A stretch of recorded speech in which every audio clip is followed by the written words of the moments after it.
விதை முளைத்தல் முதல் பகுதியாக இதில் நீர் உறிஞ்சுதல், நீரானது உறிஞ்சப்படுகிறது. நீரானது உறிஞ்சப்பட்ட பின்பு உட்செலுத்துதல் நிகழ்வு நடைகிறது. இந்த உட்செலுத்துதல் நிகழ்வு காரணமாக விதையானது மிருதுவான தன்மையை அடைகிறது.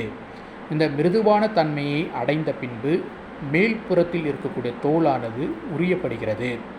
பின்பு உட்செலுத்தப்பட்ட நீர் பொருட்களானது வளர்சிதை மாற்றத்தின் காரணமாக அதில் இருக்கக்கூடிய விதையில் இருக்கக்கூடிய ஊட்டச்சத்து பொருட்கள், புரதங்கள், ஸ்டார்ச்சுகள் வளர்சிதை மாற்றத்தின் காரணமாக உருமாற்றம் அடைந்து கருவாக உருவாகிறது.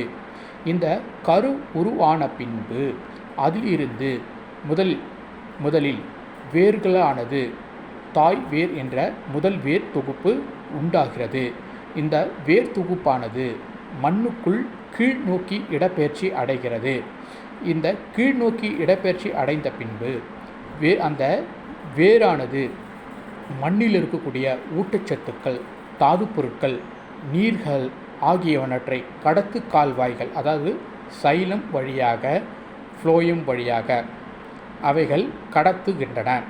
பின்பு அந்த விதை முளைத்தலில் முதலில் தளிர்கள், இலைத்தளிர்கள் உருவாகிறது. இவைகள் எப்பொழுதுமே மேல் நோக்கியே காணப்படுகிறது. இந்த விதை தளிர் ஆனது உண்டான பின்பு அவைகள் உருமாற்றம் வளர்ச்சியை அடைந்து பெரிய இலைகளாக உருமாற்றம் அடைகிறது. பின்பு அந்த விதையிலிருந்து தண்டுகளும் உருவாகின்றன. இந்த விதையானது வளர்ச்சிதை மாற்றத்தின் காரணமாக உருவான இலைத்தளிர்கள், பெரிய இலைகள், அவைகள் சூரிய ஒளி ஆற்றலிலிருந்து, சூரிய கதிர்களிலிருந்து அவைகள் தங்களுக்கு தேவையான ஊட்டச்சத்துக்களை தாங்களாகவே பச்சை நிறமி காரணமாக அவை பெற்றுள்ளதால், குளோரோஃபில் இருப்பதால் அவைகள் தங்களுக்கு தேவையான உணவுப் பொருட்களை, ஊட்டச்சத்துக்களை அவைகள் சூரிய ஒளியிலிருந்து அவைகள் ஆற்றலை பெறுகின்றன.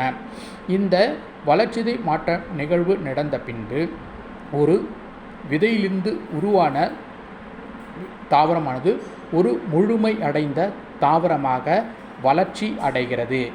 இது விதை முளைத்தலின் தன்மையை குறிக்கிறது. இந்த நிகழ்வுதான் விதையிலிருந்து ஒரு முழு தாவரமானது உருவாக்கம் நடைபெறுவதற்கு முக்கிய பங்கு வகிக்கிறது. ஒன்று நீர் உறிஞ்சுதல், அதுக்கப்புறம் உள் செலுத்துதல், வளர்சிதை மாற்றம், கரு உருவாக்கம், வேர் உருவாக்கம், வேர் உள்நுழைத்தல், இலைத்தளிர் உருவாக்கம், அதுக்கப்புறம் பார்த்திங்கன்னா தண்டு உருவாக்கம், முழுமை அடைந்த ஒரு தாவரம் உருவாதல், நிலை நிறுத்தப்படுதல் ஆகிய நிகழ்வுகளானது விதை முளைத்தலில் மிக முக்கிய பங்கு வகிக்கிறது. நன்றி.